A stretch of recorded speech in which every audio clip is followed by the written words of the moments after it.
Yo, what's up, guys? Hope everybody's doing well. Liverpool versus Ipswich, 4-1. This actually reminded me of like Brazil in the late 90s, when Brazil was actually relevant, when they were actually a good team, against some small, indefensible, ever so modest team like, I don't know, the Bahamas or something. From minute one all the way to the end, Liverpool were in control of this game. There was really not much Ipswich could have done in this game. I really enjoyed that last goal that they scored. I know that's probably the only upset or disappointment for Liverpool fans, was that they couldn't maintain a clean sheet.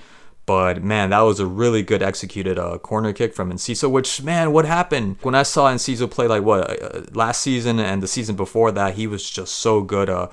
Such a great player and so decisive for Brighton, especially his long shots, like his long range shots, which nobody really does. I really enjoyed that. So a really good corner kick from Enciso and Greaves. I don't know why they had little Elliot covering that 7-foot monster that is Greaves. That was probably the only thing. They had no chances with Hutchinson taking a strike, but more than anything, just making Alisson look even better and giving Alisson something to do, something to work with, because he didn't really have much to do in this game. I think Delap, the one where he was going up against Konate, I feel that if Delap had the kind of game that he had against, I think it was against Chelsea, where he was just striking from every single angle and everything was going on target. Every single shot was going on target. If I'm not mistaken, I think it was either City or Chelsea. He was on it. If he had that kind of game, which he didn't because he didn't have that many opportunities to do much, I think he would have actually had more time. He would have taken, I don't know if the risk is the right word, but he would have actually taken the ball a little bit longer, because if anyone, because Konate he's a force to be reckoned with. Like you can't just push him off. You can't just budge him off of you. And the speed also that he has. And I think Delap is one of those few forwards that I could actually hold him off just enough time to either get a shot, or like he ended up doing, falling down. He could have made the penalty look a little bit more credible, a little bit more believable. Because with that time and that space, it wasn't going to be a penalty. It was not a penalty. Like, it wasn't a penalty. It needed just a little bit more of Konate really hanging on to him or covering him to the point that it would have made it a little bit more believable that he was hanging on to him and he really did impede him from getting the shot in. If he really did impede him from even carrying the ball. And then the cross from Townsend, I don't know what happened. Again, he made Alisson look really good. Hurst heading the ball almost seemed like he overthought that. And because kind of like the lap, he knew instinctively right away he was probably not going to get another chance, or Ipswich was just not going to get that many chances. He wanted to get it perfect, so he could just send it to the first post. I think that's where he was aiming for.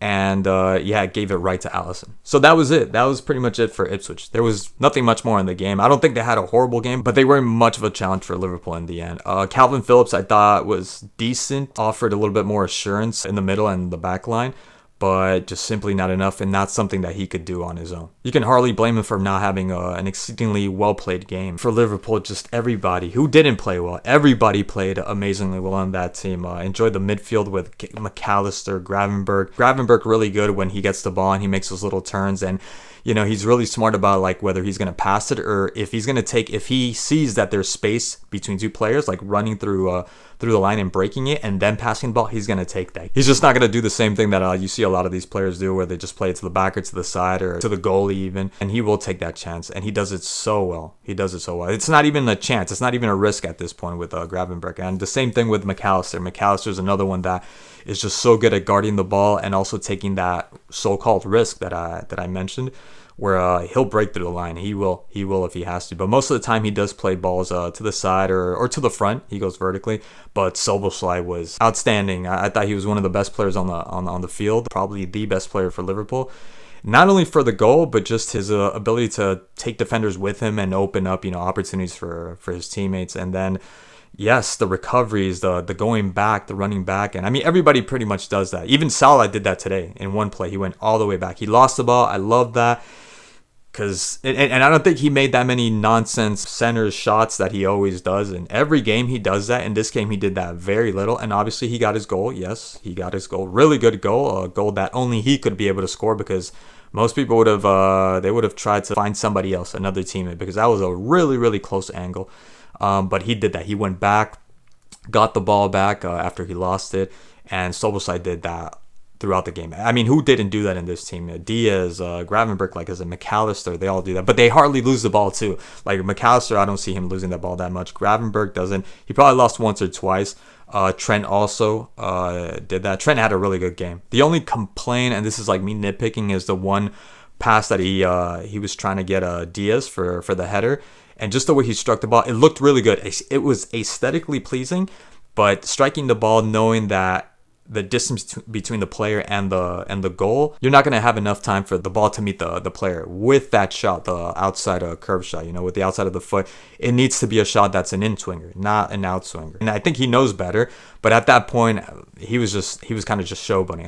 I thought that was one of the showboating moves that he did throughout, because he was doing a little heel flick, lobbing it over, but it looked really good. Again, it's just Ipswich, and what matters is keeping this kind of momentum up with the big teams that are coming up, but also with as the season draws closer and closer to the end, with teams like Ipswich, because these teams could really, really, really set you back if you lose just once or twice against teams that unsuspecting. You think you got rid of like the big ones, and then you end up meeting a Bournemouth that ended up killing Nottingham Forest. That could happen. And in the Champions League as well, anything could happen. Hopefully, fingers crossed, everything goes well. It'd be really interesting, though, like if they end up dropping the ball, something happens, and then Arsenal end up just, I don't know, picking up momentum, and they end up winning the games that they need to play, and they're right there. Anything could happen. Several mistakes from Liverpool, and they could lose it all. I would be still happy because they had a really good season, and it's been interesting just seeing them, how they evolved with Arne Slot.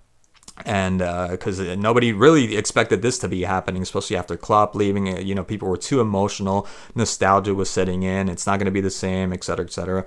But so far, it's been nothing but good stuff for Liverpool. So hopefully it stays the way it is right now. Oh, my one complaint, maybe, Gakpo. I don't know if I talked enough about Gakpo. I mean, the goals that he scored were just fantastic. The second one is obviously a rebound, but that first goal was really, really good. I would prefer sometimes seeing him. I mean, he's having such a great season, so this is just a personal issue, but I would like to see Diaz on that left wing, because ever since he's been put up front, he hasn't been having that much action. Unless sometimes Gakpo drifts inside the middle. That's when Diaz could do his best, because that's where he does his worst against the defenders, right? That's where he just really drives people crazy, when he's on that wing and he's cutting inside, or he's going towards the line. And he did that whenever he had a chance. He did that. He actually got to do that. But Gakpo being there, I mean, there's no denying it. He's just a better player right now, and he's having such a great season, just scoring so many goals and being so effective for this Liverpool team. And that's what you want. That's what you want to see. So, despite my personal decision, sometimes seeing him there, preferring to see Diaz there, I absolutely can't deny, and I do like Cody Gakpo. I actually do like seeing him there, and it's working out. So do not mess with that. Anyways, guys, thank you so much for watching, and I'll see you guys in the next one.